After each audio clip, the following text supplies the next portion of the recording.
Bienvenue dans le tuto My Free Time. Alors aujourd'hui je vous propose à apprendre les itérateurs.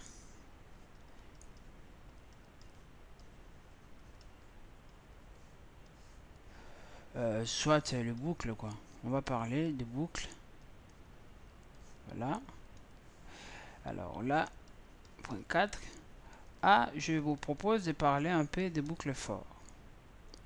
Boucle for, supposons je vais dire 3 fois bonjour aux gens, mais je vais juste dire bon, moi je vais écrire juste bonjour, mais je vais dire ce même bonjour à 3 personnes.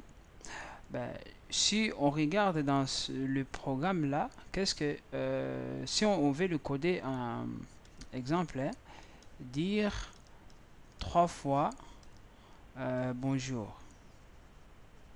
Voilà, je vais dire 3 fois le mot bonjour. Alors, normalement, je vais écrire 6 out. 6 out. Bonjour. Comme ça. Première fois. Deuxième fois, je vais écrire bonjour. Et pour la troisième fois, je vais encore écrire bonjour. Donc, vous voyez, je fais la répétition de même ligne, hein, de la même ligne en fait, 3 fois. En fait, supposons que je voulais dire bonjour à 1000 personnes. Ben là, vous voyez, mon code, ça commence à devenir lourd. Donc, j'aurai un fichier plein de 6 calls bonjour, 6 calls bonjour multiplié par 1000. Hein, ça commence à devenir lourd. Alors, grâce à cette façon, grâce maintenant à ces notions de boucle, hein, cela va nous permettre en fait à écrire juste quelques deux lignes ou deux lignes en fait, juste des lignes pour résoudre ces problèmes. Alors, ces boucles-là, c'est quoi? Par exemple, boucle for. Hein? Bon, déjà, je vais juste parler des boucles, après, je parlerai des boucles for après. Et là, ces boucles-là, ça veut dire, cela, en fait, interprète à quoi? Interprète comment le boucle interprète cette phrase-là. Nous, on veut afficher 1000 fois cette phrase-là, bonjour, 1000 fois. Alors, avec le boucle, je veux dire quoi? Je veux dire, par exemple, hein, tant que, par exemple, 1000 est supérieur à 0, voilà, ben, dis bonjour. Voilà. Là, nous avons mis une condition qui fait que lui, tant que comment dirais-je, tant que cette condition est vérifiée, ben, nous allons toujours entrer ici. Souvenez-vous lorsqu'on avait appris la structure de conditions, qu'est-ce qu'on avait fait? On avait fait si, if, on met condition, là, et on fait quoi? On fait l'action. Voilà. Ici maintenant, pour le si, pour les conditions, les if, c'était juste une seule fois. On entre une seule fois. Mais pour la boucle, on entre plusieurs fois, tant que quoi? Tant que cette condition est vérifiée. Donc, dans ce cas, si je vais dire bonjour 3 fois, je dirais par exemple, tant que 3 est supérieur à 0, voilà, j'écris dit bonjour. Voilà. Et là, il faut que je diminue 3 moins moins. Je vous ai montré, je vous avais dit, je vous avais montré les opérations des entiers. On peut faire plus plus, on peut faire moins moins, on peut faire plus 1 ou moins égal à 1. On peut faire tout ça. Voilà. Je sais pas si je pense que j'avais pas insisté là-dessus parce que je savais qu'on allait le voir de toute façon, on le verra, voilà, on en aura marre de toute façon, on parlera beaucoup. Donc je diminue les 3 fois. Je diminue cette quantité là ici. Voilà. Je diminue cette quantité là. Bon, la façon d'écrire 3, ça justifie vraiment pas, mais c'est vraiment comme ça quoi. Voilà. Maintenant, je vais aller juste au but hein, pour que ça soit pas lourd, long, voilà, ou ennuyé. Je vais vous montrer comment utiliser le boucle for. Le boucle for est utilisé, hein, la boucle for est utilisée lorsqu'on connaît, jusqu'où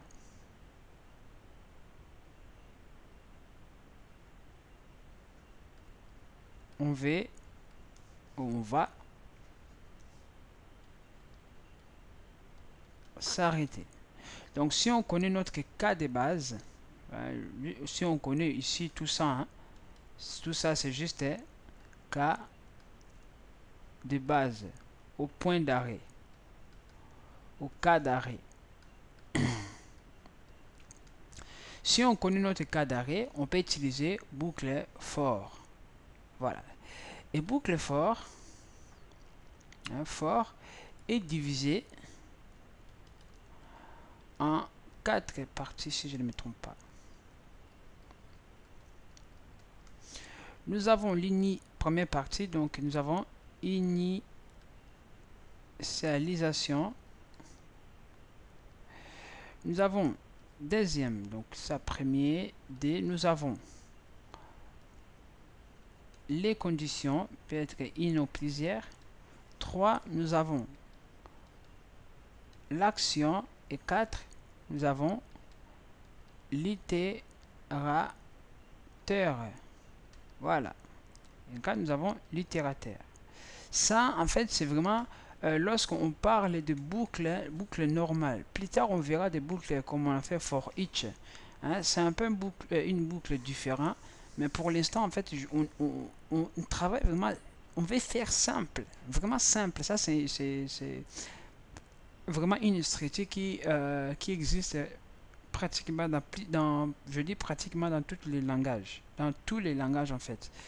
Donc, je dis presque dans tous les langages. Donc, du coup, nous avons ça. Alors, je vais vous montrer la syntaxe. Voilà. Là, je dis boucle for. Là, je mets initialisation. Je mets point virgule. Après, qu'est-ce que je mets? Condition. Point virgule. J'ai écrit mon action. Voilà. Et j'écris mon itérateur.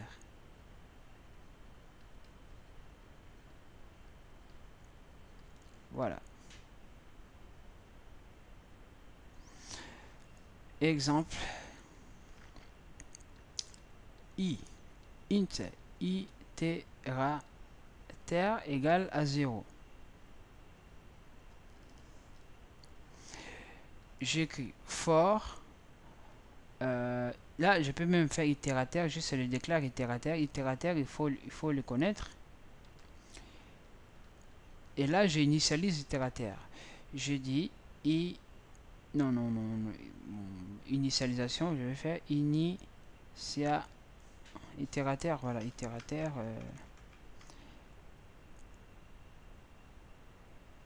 Itérateur.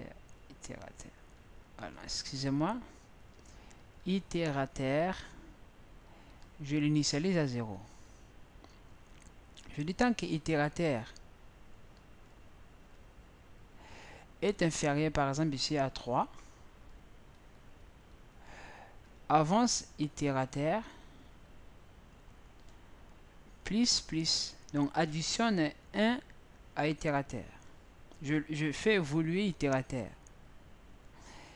Donc, là, ce que j'ai écrit, ok, itérateur égale itérateur plus 1.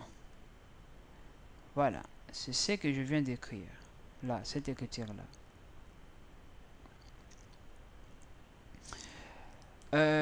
Par exemple, i c'est égal à 1. Si je fais i plus, là, i maintenant égal à 2. Donc, là, c'est comme si j'ai écrit i. Donc, mets dans i la valeur que i avait avant, plus 1. Donc, cela implique que i de maintenant serait égal à 1 plus 1 et i égale à 2. Si plus tard je fais encore i plus plus, maintenant c'est comme si je dis mets dans 1 l'ancienne valeur de i plus 1. Et si on remplace l'ancienne valeur de i, ça sera 2 maintenant parce que là i 2 plus 1 et i dorénavant est 3. Voilà, c'est vraiment, on voit l'évolution de ici c'était 2, ici, là c'était 1, ici 2 et là 3. Lorsqu'on utilise i, on peut aussi faire par exemple i c'est égal à 3. Si je fais i moins moins, i moins moins, i moins moins, et lorsqu'on arrive ici, i sera normalement égal à 0. Je sais pas moins 1 ou 0. Alors on va le vérifier. Là, j'ai i 3, donc c'est i moins 1. C'est la i, si je remplace la valeur de i, sera 3 moins 1, donc ça donne 2. Là, je fais i égale à i moins 1. Là, i égale à 2 moins 1, ça sera 1. Là, j'ai i moins 1, c'est i égale à 1 moins 1 égale à 0. Donc ici, j'ai 1 i égale à 0. Voilà. Donc on peut le faire moins moins, voilà, on plie plus plus. Voilà. Bon, on ne me demande pas pourquoi on ne fait pas multiplier et plus fois et ça on le fait pas, hein? Ça on le fait pas. Ça c'est réservé pour autre chose.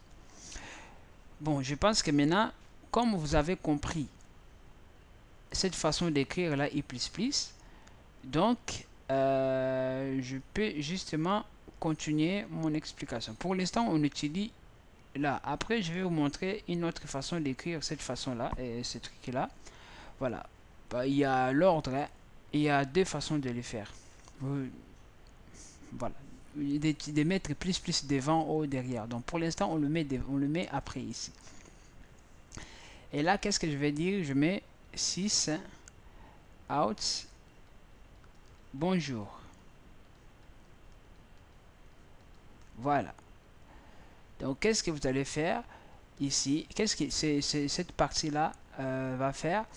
Donc, il va faire, je vais l'écrire en bleu, itérateur. Je vais juste mettre it. Lorsqu'itérateur ici, pour la première fois, première commande, itérateur égale à 0. Là, il va vérifier, est-ce que 0 est inférieur à 3? Oui. Alors, dit bonjour. Il va écrire, là, il va écrire ici, bonjour. Voilà.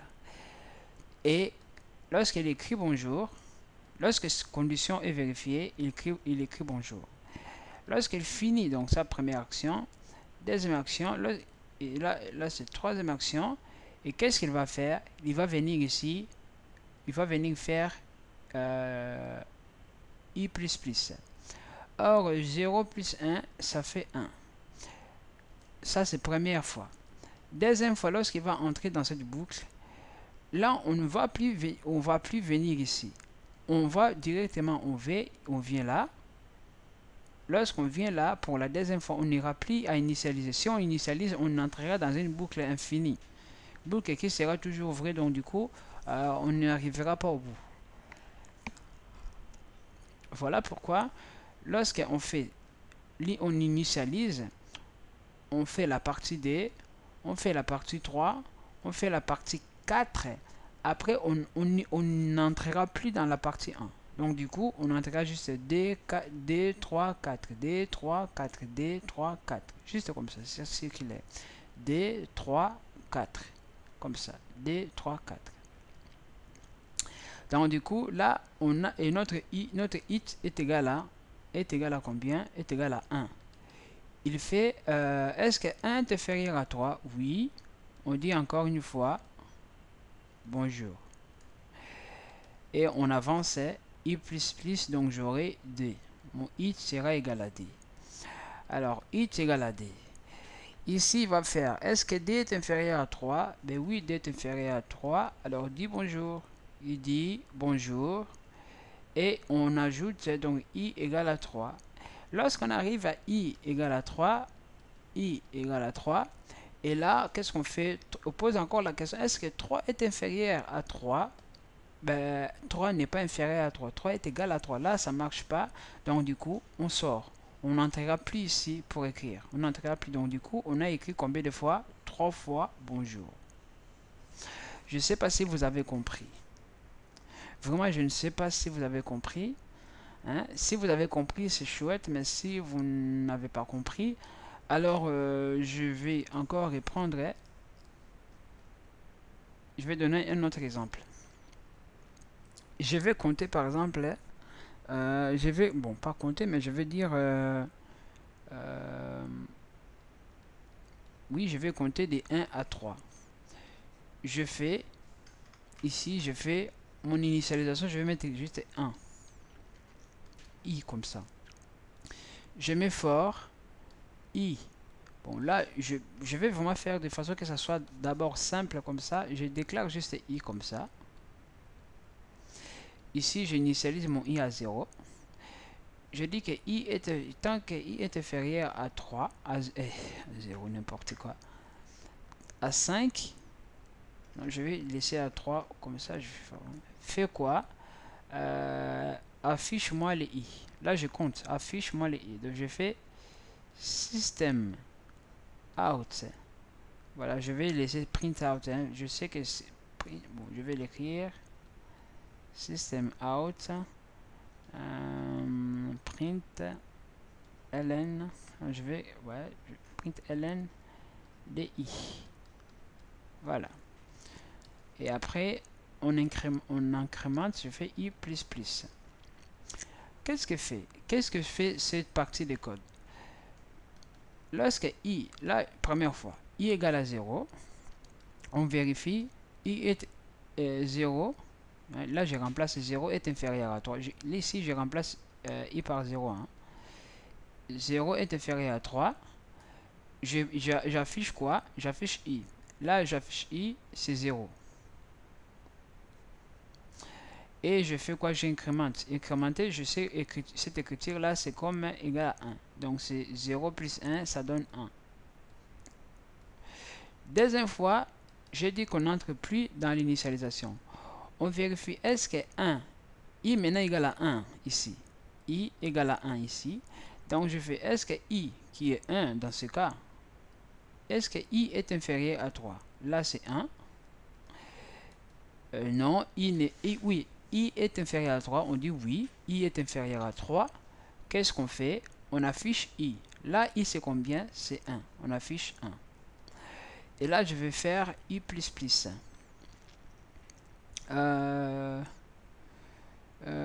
I++. Donc, c'est-à-dire que I égale à 2. Là, lorsqu'on arrive ici, I, donc là c'est D. Bon, j'écris D inférieur à 3. Oui. Qu'est-ce que je fais? J'écris 2. Et là, je fais I++, donc I égale à 3. Et là, je fais, est-ce que 3 est inférieur à 3? Non. Donc, du coup, je fais rien, je m'arrête. Donc là, j'ai réussi à afficher, j'ai pas réussi, mais j'ai affiché des 0. J'ai compté 0, 1 et 2. Donc, je fais cette action 3 fois. Action de compter là, cette action-là, je le fais 3 fois. Voilà. Alors, si je voulais vraiment compter 1, 2, 3, alors ici, au lieu de l'initialiser par 1, je vais l'initialiser au lieu d'initialiser par 0, j'allais initialiser par 1. Et les I, j'allais aller jusqu'à égal, inférieur ou égal à 3. Donc du coup, ici, j'aurai ici 1, ici D, et ici 3. Voilà.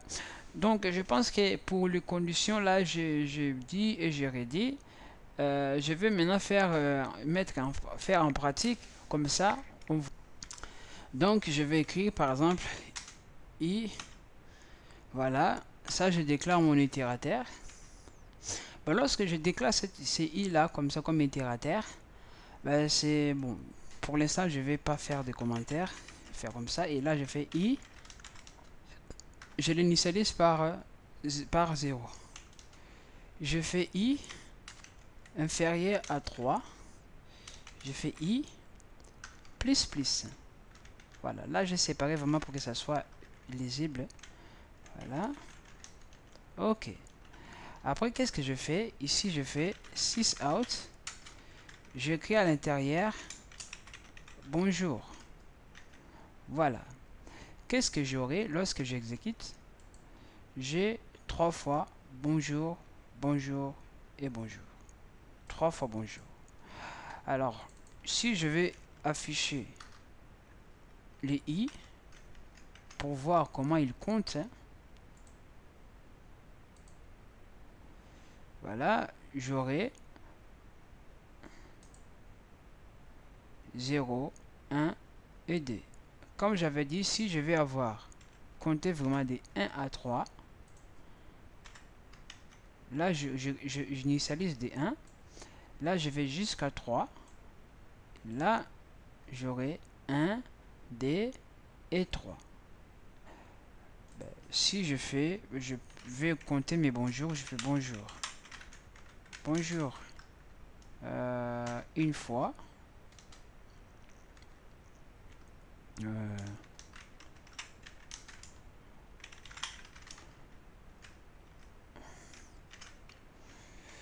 Ok. On voit bonjour une fois, bonjour deux fois, bonjour trois fois. Voilà. Donc je pense que la boucle for, vous l'avez déjà maîtrisée. Et moi, je vais essayer d'écrire boucle for en faisant que je ne vais pas, parce que c'est i là, si plus tard je fais comme ça, 6 out.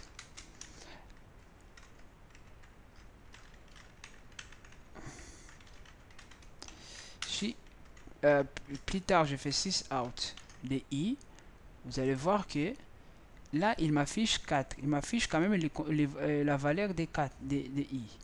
Donc du coup moi plus tard en fait si moi je vais pas avoir l'accès, je veux que ces i là puisse être juste comme local, hein. Pour l'instant je ne vous ai pas encore dit la portée de variable, mais si je veux juste i là soit justement pour cette partie là, et après j'aurai plus besoin de i. Là regardez, j'initialise mon i ici. Là je l'ai déclaré là, j'ai déclaré mon itérateur là, je l'ai initialisé. Lorsque je finis à l'utiliser, là j'aurai plus le droit de l'utiliser. Là regardez, même lorsque je fais lorsque je vais l'afficher, il me renvoie déjà l'erreur. Pourquoi? Parce que sa validité ou son expiration, sa validité en fait, ça compte que lorsqu'on est ici dans cette boucle, lorsqu'on quitte la boucle, j'ai plus le droit d'écrire i. Donc du coup, ici, lorsque je fais comme ça, on voit ça marche toujours, mais je plie l'accès à i. I est local, on dit est local. Troisième façon de le faire, par exemple, j'ai mon i ici, je l'initialise directement i là. J'ai initialisé mon i. Et là, je peux les laisser vide comme ça. Regardez, je peux laisser vide comme ça. Lorsque je fais comme ça, j'affiche, ça marche toujours. Voilà, là je laisse vide. Donc ici, on suppose que le i là, il est ici à l'intérieur. Moi, je vais pas, j'ai initialisé déjà à l'extérieur, donc je peux laisser comme ça et continuer à faire mon travail. Voilà. Donc, ou je peux aussi regarder là. Ici, je fais l'itérateur. Si je prends cet itérateur, je laisse comme ça, et que chaque fois que je vais afficher le i, là à l'intérieur, là, je fais i++ comme ça. Ouais, je fais comme ça. Je vais exécuter. Qu'est-ce qu'on voit? Ça continue toujours à fonctionner. Donc en fait, je peux décortiquer cette partie-là de boucle comme moi je veux, comme bien me semble.